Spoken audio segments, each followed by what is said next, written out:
Hello, I'm Josh Deaton from RULH High School, and I'm here with Captain Steven of the Nina, and I'm going to be interviewing him about his job here on the Nina. So, what is the purpose of the Columbus Foundation? Well, here there's the replicas of Christopher Columbus' ships, the Nina and the Pinta, and we're traveling museums. We travel around the country year-round and educate the public on the types of ships that were used by Columbus and many other explorers during the 15th century. And how long do you guys travel? We travel 10 months out of the year. We travel starting in February. We do the Gulf of Mexico, we travel the East Coast, we travel the Great Lakes, and then we travel the Midwestern River System.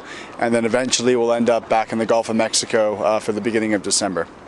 Does that take a toll on your body at all, being on the ship so long? Well, we do stop along the way, so you're not constantly traveling for 10 months straight. So we traveled about 30 to 40 different ports throughout the United States.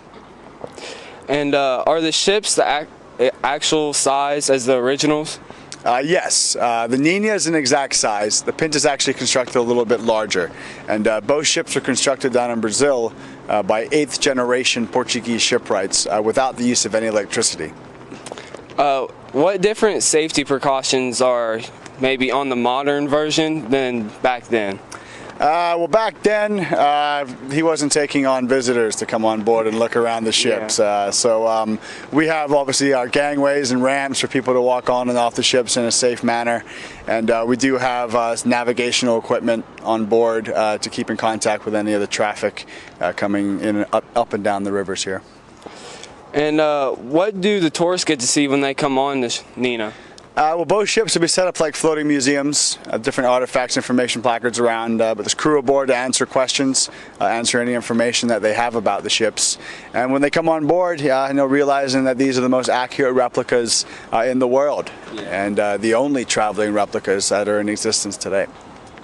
And about how many people per year would you think tour the ships? Over 200,000 people a year. I just come visit the ships. That's a good amount of people. Is it hard to maintain the ship's shipping or ability?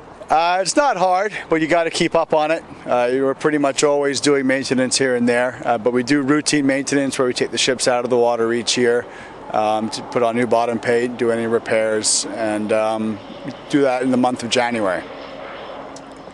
How many crew members are there? Right now we have 14 of us.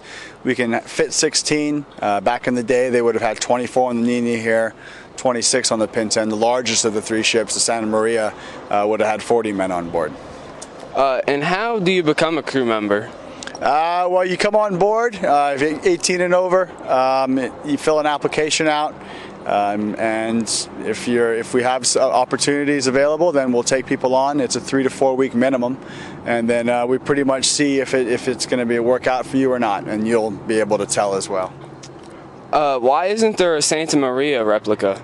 The Nina and the Pinta here are what are known as Portuguese caravels. These ships were trading vessels in the Mediterranean and African coast, and these only need 7 feet of water to travel around. The Santa Maria would require 14 feet of water to travel around, and right now we are in 10 feet of water. So the Santa Maria wouldn't be able to make it to the dock here.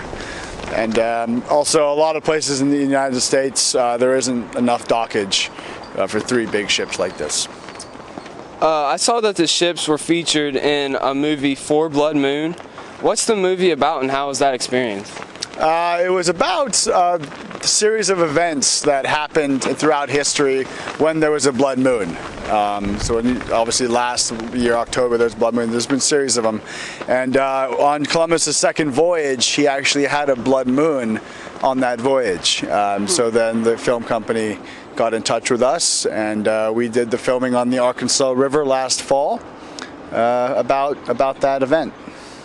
That's very interesting. Does the crew get time off to see their families?